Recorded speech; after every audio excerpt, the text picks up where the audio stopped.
Today, I'm going to talk through some practical examples of common automation elements that have been utilized by Exo customers to reduce manual entry and unleash efficiency.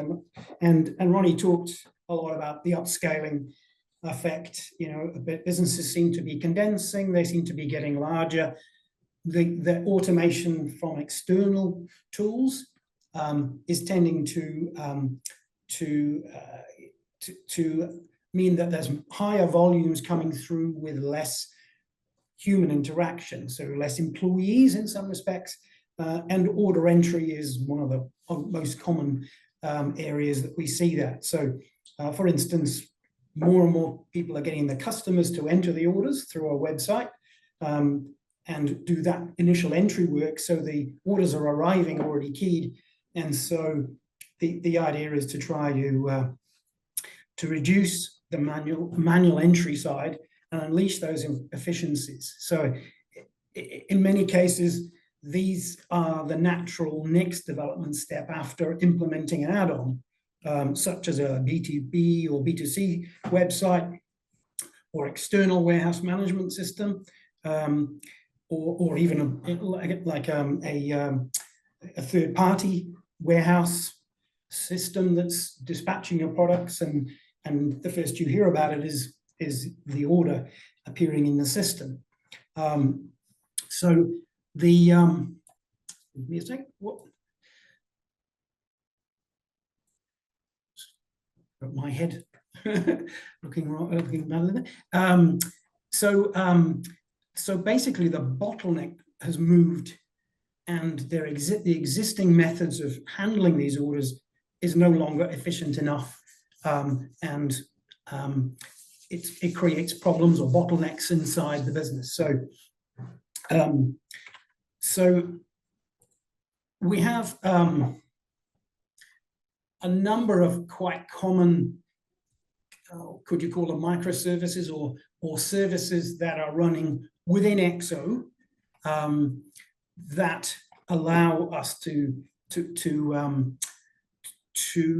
improve the flow of orders through the system. So although you've got various integrations coming outside of the system, the workflow inside of Exo has to adapt to handle the fact that those orders are coming through in higher volumes, or the business is upscaling because they're utilizing technology to allow larger transactions to come through. So the approach here is really to allow unexceptional transactions to flow automatically through the system, and therefore the user can focus on attending to only the exceptions. And over time, these automation components that we've developed have kind of coalesced and matured to become quite a comprehensive and generic set of tools that we can deploy to solve the various different efficiency opportunities or business problems as we're talking to clients. We can identify those, and we can see where we can actually we could use this automation element or this combination of automation elements to make that process automatic or autonomic even. So these are all pretty resilient. So they've proved to be extremely resilient with expanding volumes. Like with higher and higher volumes, we monitor the failure rates of things and the exception rates, and we're always working away at how can we get rid of that next exception or the most common exceptions that are occurring, and how can we resolve those and make those handle automatically. So it's a continual process of trying to grease the pipeline, if you like. So I'm going to focus on a couple sort of 3 or 4 examples and how they're used in different ways. But primarily, the first one we're going to focus on is something that's familiar to most people, and that's the sales order supply and invoice process. So the conventional method that people move to, I suppose they start with the individual processing of a sales order.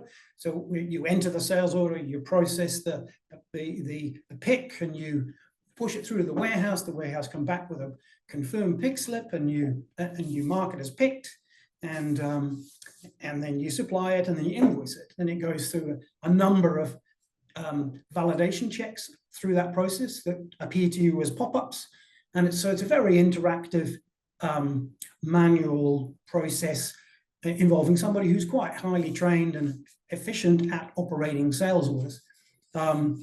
So the next phase you go to as the number of transactions grows, it is to start batching that process. So you instead of handling one order at a time, you start to try and handle orders in a batch. And this is, a lot of people will be familiar with this because it's the natural growth phase for them, where they try to program the system to handle most common transactions coming through, and handle, let's say, 100 or 150 orders at once, rather than handling 150 orders consecutively. So that then we get to the limitations as we lift the number of orders again, as the business is expanding and growing. And maybe because there are less people in the business actually involved in the transaction handling, then you get to this, when you're using this, you start to hit limitations here, because what this essentially is a macro. So it's essentially calling all of the logic and all of the screens in Exo that are involved in the supply process of sales orders, and it calls up all of the pop-ups that are inherent with validation as you're doing them individually. It's just kind of chaining those order processes next. So if processing conditions aren't met, like let's say, for instance, the client doesn't have enough credit limit, or there isn't a stock available, or there's a batch number missing, or a serial number not assigned, then they get a pop-up in the middle of this process, which has to be resolved. That pop-up stops the process, and you have to resolve it or cancel it and move to the next order. So it requires somebody to be present, who's pretty familiar with all of the things that could go wrong, understands why they're going wrong, and can be there to provide the manual response, human response, to as they go through that batch. So that can, if you've got, let's say, 150 orders for a whole day, and you're saying, right, I'm going to do my supply process at 3 o'clock in the afternoon, and that'll generate all my invoices, and then I can send my invoices out, then it can take quite a long time. And in some cases, it creates a processing bottleneck because there's so much going on with one user. It actually creates blocks, and it creates conflicts with concurrent users who are trying to enter new orders at the same time. So you get blocks, or you might get, sorry, you can't work on this order because there's a record lock, that sort of thing. So contention, which is a byproduct of the fact that the process is a long process. It could take half an hour to process a lot of exceptions. So, and then you've got to go back and do it again to those orders that couldn't be resolved. So, so the next phase is kind of going back to the discrete processing of singular orders, but instead of doing it manually, you do it automatically. So you try to build in all of the exceptions that can and cater for all the exceptions that can occur, that are unnatural exceptions in the business. Like, for instance, there isn't physical stock, or the stock needs to be moved from one location to another, or you just need to phone the customer and make sure that you've got their account paid up so that it doesn't push it over credit limit, or remove a hold on an order, or remove a credit stop on a debtor account. Those are things that are not faults, they are actual natural things that have to be checked through, and you want to stop the process for those orders. So this continual automated approach goes back to handling each order discreetly,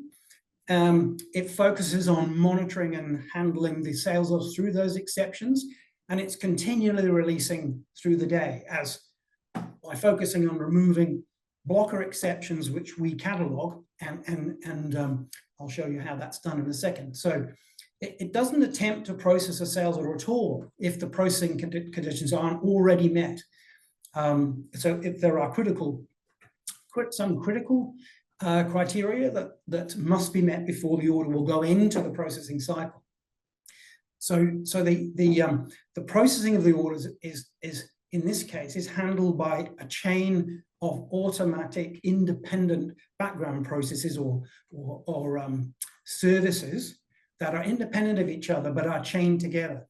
So individually they have very low impact on the performance, and it minimizes, because we're only dealing with discrete singular orders at one time, it minimizes the user interaction, user intervention, and stops the contention that can occur if somebody's doing a large batch of orders in one big hit. A good example of this is actually generating the invoice to your customized format uses the Clarity Report Writer, and that process takes a little while to do. It's not, depending on the complexity of the document, it actually is quite a big hit on the system. So if we can eliminate actually that happening at the client end, then that's a very positive thing to do. So so the other thing is the generation of email and delivery of invoices, which is nearly almost universal. It's either the invoice is delivered via EDI or it's delivered by email. No one's printing them, I don't think, anymore. So by handling the email delivery discreetly and as a background process, there's no need for you to stop in the middle of the order to create the document. There's also no need for you to do a mail shot run at the end of the day to pick up those 150, 200 orders and process all the invoices out to the customer. That can be done in background discreetly. So we talked about how do orders get processed and how do they get through and be fully validated. So a background process does that. It monitors the sales orders continuously as candidates for auto processing. And that usually there is a primary condition or set of conditions that says an order is viable to process. So it's come into the phase of, I want to process this, and that might usually be it's released or it's been acknowledged as picked by a external warehouse system, and they've acknowledged back, whether that's manually through a document or it's come back through through a change to the status of the order. The order has been picked, and often they will, if there's serial numbers or batch numbers involved, they will have keyed in the batch number or serial number, or they may have not. So they may have just come back with the document and said, right, this is the batch we took, so give that batch to the order. This background process, because it's discrete individual services, if you like, the process is really robust. It can also be quite sensitive to what you're doing or what other people are doing in the system. So for instance, like the process will pause itself when you're in the middle of an end of period, or you're doing general ledger postings. You don't want invoices to be created in the middle of your general ledger postings. It knows about those things and knows to halt the process and stop looking for sales orders to process. So the processes, because they're smaller and discrete, they're less likely to be blocking others who are editing things concurrently.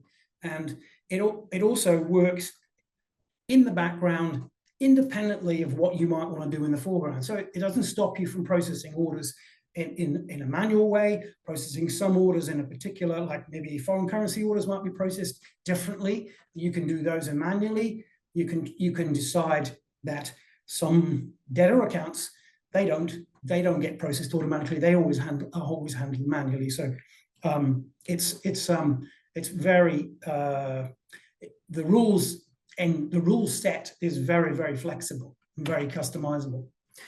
So talking about that, so how do we know that an order can go through the system? So I can probably show you this in a real system here. So I look at sales orders and I look at my pre-processing checklist. Here's the set of rules that some of those are, majority of those are actually Exo validation rules that would appear as pop-ups in the process if you were to do a batch sales order run, for instance. So I can decide, well, I'll just close that off. I can decide here what order it does the evaluation in. So it looks for the big blockers first. But that's I'll just hide that column. We don't need that at the moment. So we can look at these individually. So that they have there's a number of classes. So it can be an account record blocker, which would be something like a stock credit, or a finance blocker. It can be the order status can be held, so that would be an order blocker, or an order line blocker would be something that's on the line, like is it insufficient stock, no batch number supplied, no serial number supplied, if that makes sense.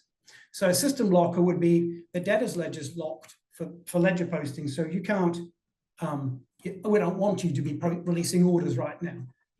Please just suspend the surface momentarily whilst we do the posting, or the end of period, for instance. Yeah, something simple here, and each event class or each event, in fact, can have a set of a severity setting. So you can set the severity setting to say whether that is a blocking event or whether it's just advice. So we've got info, we've got warning, wait, just wait, retry, or something critical. So yeah, so that, yeah, so the idea here is, where's another example? So an order line blocker, for instance. So here we've got something which is where somebody actually disabled batch codes. So we actually had put a process in there momentarily to stop them from processing sales orders with batch codes until they work through the order set that contain batch codes. So that's kind of a one-off illustration of how you can control very specific and custom rules through this method. And you can see now that that's deactivated. And in this case, in my demo here, I have batch codes. So I have this rule, which is it's an order line blocker and it stops the process. So sales orders will not process if batch codes don't match the number of batch codes required on lines of a sales order. So you can see how the messaging and notification system might work, where we have a message where we can say, this is the message that appears as the blocker on the sales order. And this is the action you need to take to resolve it. So we can then use those messages, which we can change in each case, and whether we get notified about them and whether, in fact, that check is active. So you can see we've got like a set of standard rules that Exo does, plus rules that we've added. So we can add completely custom rules into this and decide whether they just create a warning, give us a notification, record the fact that an event occurred, or block the entire order from processing. Yeah.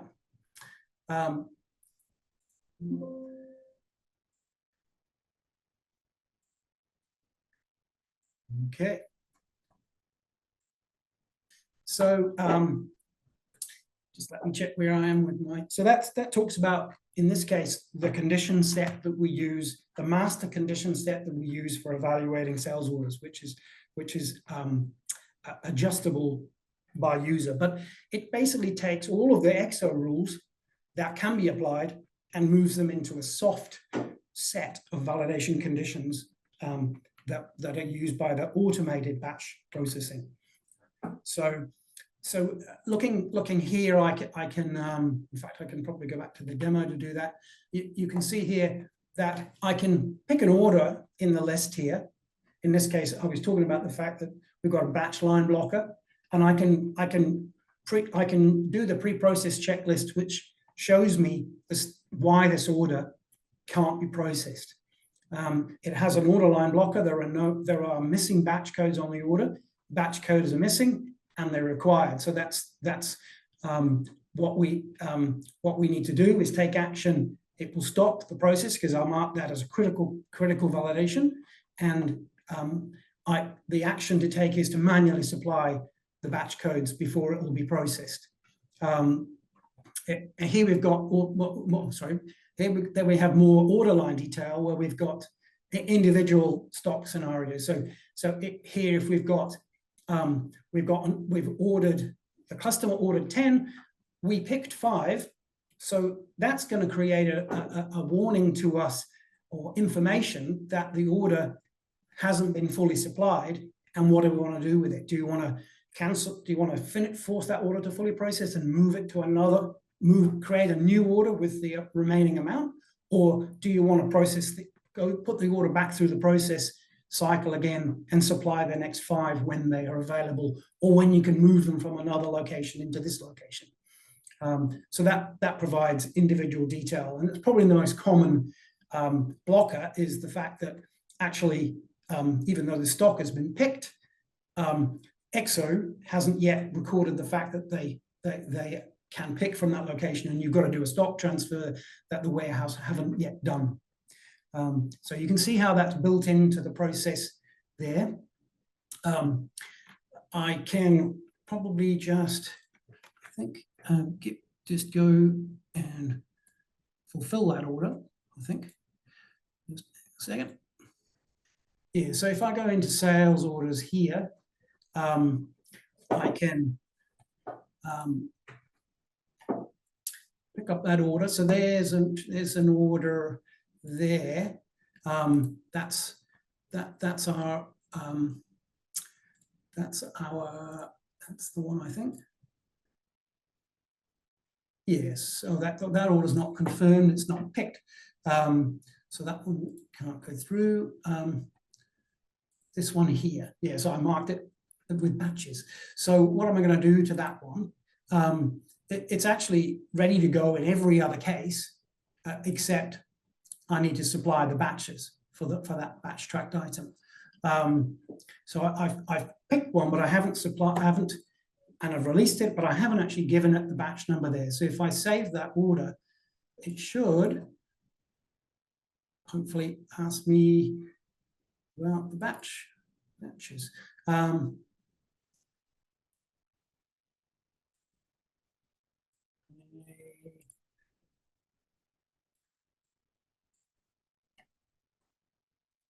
I've just got myself in a. I supply that batch.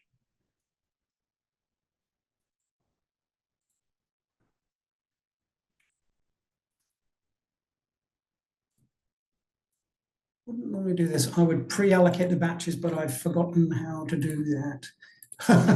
Don't do this every day. I'm gonna skip that because of time. However, I can show you here. So so I've got my criteria there, and it's also emailing me to tell me that batches are missing on that order. So this is an order that requires attention. So it's emailing me the exceptions that are waiting for action. So they obviously contain links.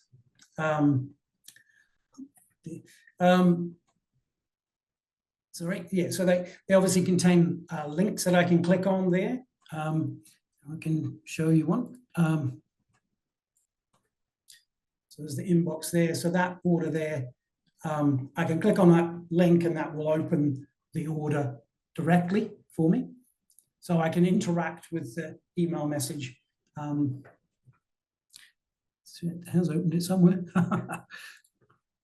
Here it is. So it's opened that order up directly for me from the exception. So So the people who are processing the exceptions or dealing with the exceptions will be working with this notification, internal notification, if you like. So there's what's happened. You can see I've released 2 other orders, and in this case, an order went through. So there's that order. Yeah, so that's actually blocked because it's actually not blocked. I don't think. I think I've set it so it's not critical, and the debtor's credit limit can be exceeded. But you can see it's basically when I release the orders, it's basically sending those orders. It's sending those invoices out, in my case, to my inbox. But it's sending out the invoice automatically behind the scenes. So when an order gets posted, it's coming straight through. It's going straight out in the email without me doing any interaction. As soon as it's released, the emailing, the document generation is going to be done all automatically. Yeah. So there's an invoice there. Yeah. Okay. Get back on track here. So that the part of the engine is the notification of the exceptions. Also, I can these rules or validation rules can be set to inject themselves into the history of the order. So we can see that this order has been processed. It's been fully supplied and invoiced, but but also we had an exception during the order which was set as a warning, and that was that the debtor's credit limit is going to be exceeded. So you can set the severity of that as to whether it just pops up in an order or whether it actually physically stops. So a credit stop on the account would be a blocker, whereas the credit limit is really just, well, you probably need to call the customer and tell them that we're going to let the order go, but they need to pay their previous debt. So again, I talked about the fact that these services are microservices as much as possible. So any discrete activity is done independent of the next activity. So the thing you want to do as you supply an invoice and you supply a sales order, you want to create the invoice. So we have an engine that generates the invoice behind the scenes and stores it on disk. So you can see here all the invoices that are created, and they get created in a folder as a physical document. They would do if you did it manually, but in this case, it's doing it purposefully, putting the PDF file, generating the PDF file, and then the email is not generating the PDF again. The email is using its link to that invoice file in order to attach it to the email. So it's a very efficient process. The email process picks up the orders, the invoices that have been physically generated by Clarity, the report writer.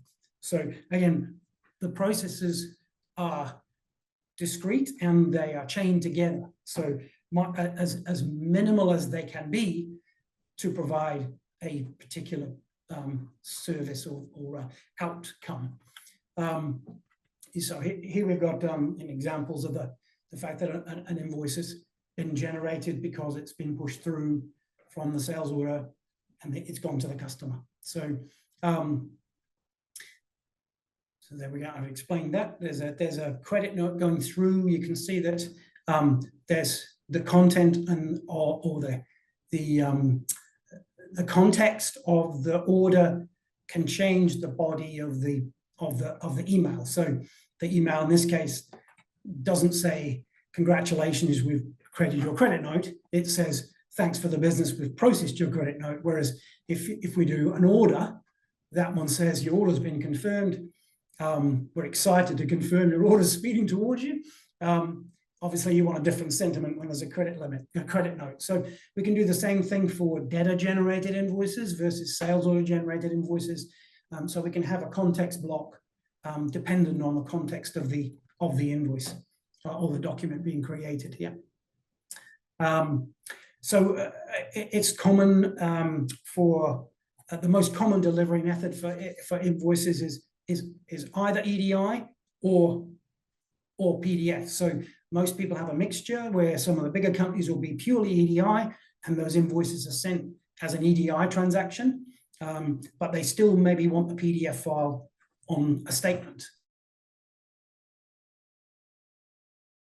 at the end of the month. So, so this angle on there says, do I send a PDF? So you can if that's ticked to yes, then the engine in the background is going to send a PDF file as an invoice. Otherwise, it's going to leave it for the EDI process to pick it up.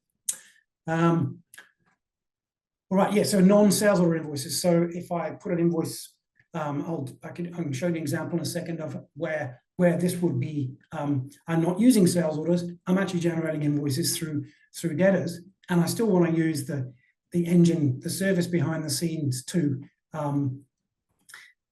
process that. So the example here is the point of sale process. So obviously emailing has changed a lot, and the POS hasn't changed a lot. So in this case, this is a bit of trickery to utilize the emailing and document generation service to do background creation. So if somebody's doing point of sale now and they want the option of being able to email an invoice, print an invoice, then they essentially what they do is they actually generate the invoice 3 times, because they choose to send the invoice to screen, which gives them the option to email it or print it. And then if they want both, they've ended up printing actually generating the document 3 times, which at a point of sale where speed is vital, it's a bit awkward. So using the background engine, you can kind of send an instruction to send the invoice, and that's all you have to do. So in this case, if we're doing a sales order, if we're doing a purchase order, if I pop up purchase orders, pause here, I can do a new sale here. I can choose, if it's an account, I can choose whether they want to get an email copy or not, and that can use the email on the account. But I'm using cash sales, so I don't know what their email is. The email is going to be unique here, so I'll send it to me, old address, and I'll pick an item of which we have lots. Okay, and I'll pay for it. And little round payment amount. And I'll say, no, I don't want a physical invoice. Just email the invoice. That's, just send it from my email because I'm going to claim it back. That's it. That's the whole process. So there's no actual generation of an invoice at all. There's no waiting for the document to appear on the screen. There's no waiting for the document to go through the network to get to the printer, which has to wake up and then print the invoice. Meanwhile, everybody's twiddling their thumbs. So very, very efficient default, if you like, that allows you, using the email service behind the scenes, is going to, I'm going to exit pause, allows you to print a hard copy, email a copy, or no invoice at all, don't care. So that's, again, a completely different process, but utilizing a couple of the components that we are commonly putting in. One is the document generator. The second one is the actual background emailing. So because we've got those files that we've created, we can also, is another thing we can do. We can create a statement that's a lot smarter than a normal non-interactive statement.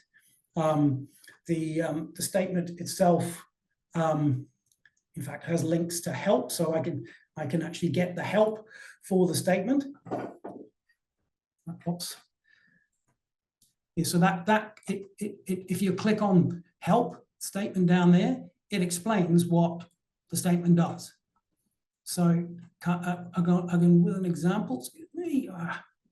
So it has an explanation of something that often confuses people. That's where they've paid money, but you haven't yet allocated that credit. So that could be sitting in green. So it also gives a worked example with information here as to what those colors mean, how they relate to the balance distribution at the bottom. And also it says here, whenever an invoice number is highlighted in blue, you can click on that invoice. You can click on that to see the invoice. So if I actually show a statement. So this is a statement that they received. So this document is interactive. So I can click on any of these and the invoice will pop up. So instead of sending copies of all the invoices, or even the customer asking you for copies, they can just click on the sales statement, which has been emailed to them, and it interactively pulls up the invoice detail when they click on the line. And that's done through a secure service that stores the invoices in a repository online, but behind a website. So the website is a secure link. If you pass this invoice, if you pass the statement to someone outside, they will be able to get it. But of course, that's the same thing as me attaching all the invoices. There's no real difference there. So there's another example of where we can use the document created automatically in the background by the document creation engine. A couple of quick mentions about other applications. We have a tool called Framework, which just allows us basically to generate completely customized screens in Exo. So with all of the functionality that Exo has. So we can basically, one of the applications that we've done recently was something that allows to scan over all incoming purchase orders and their links to the sales orders, and allows a supply chain manager to actually update all of the sales order line ETAs and ETAs of individual lines on purchase orders as they come through, as the suppliers are delivering them, and it notifies all of the stakeholders automatically through the customer account reps, so that they can notify their customer that this product is going to arrive early or it's going to be delayed, and this is the time that they can expect it to be dispatched. Another common one is the ability to be able to create draft stock transfers requests based upon a formula. So how do I distribute my stock amongst the warehouses in the country to avoid me from having to make a fast courier or expensive courier exchange? So it looks at the demand factors locally to each of the branches and looks at existing transfers. So it does a lot more than the Exo one would do, and is completely customizable. So it uses a formula that creates what it thinks the stock transfers should be, and allows you to edit them and supplement them and change things on that, and then generate stock transfers from that. So that's really an illustration of the fact that we can rewrite or mimic any of this Exo screens and then add the bits that you need. So just closing off, and I've probably gone on for hours, but so Exos, most people who've been on Exo for 20 years, they're stuck. They're stuck on it, and they want to stick with it because it's open. So the architecture allows, is mature, it's dependable, it's known, it's been a platform for integrations for a long time, and it's ripe for business process automation. So as the tools, external tools, become more and more powerful, as Ronnie mentioned, we're able to pursue those automation opportunities that seemed quite improbable a few years ago. Whether that's use of customized features inside Exo, or whether it's use of tools such as the Xeno API, SyncKit, replication tools, the Exo API, or importer solutions, EDI solutions. that Grant's going to talk about in a short while. Often you can change the behavior of Exo to enhance that process. So you're greasing the pipeline, if you like, of transactions going through. So if you want to know more about these things, your account manager will know and can set up a time to discuss where those opportunities might be inside your business to drive out costs or remove those bottlenecks, and gain that competitive advantage that we're all looking for, that to unleash that efficiency that we're all trying to do.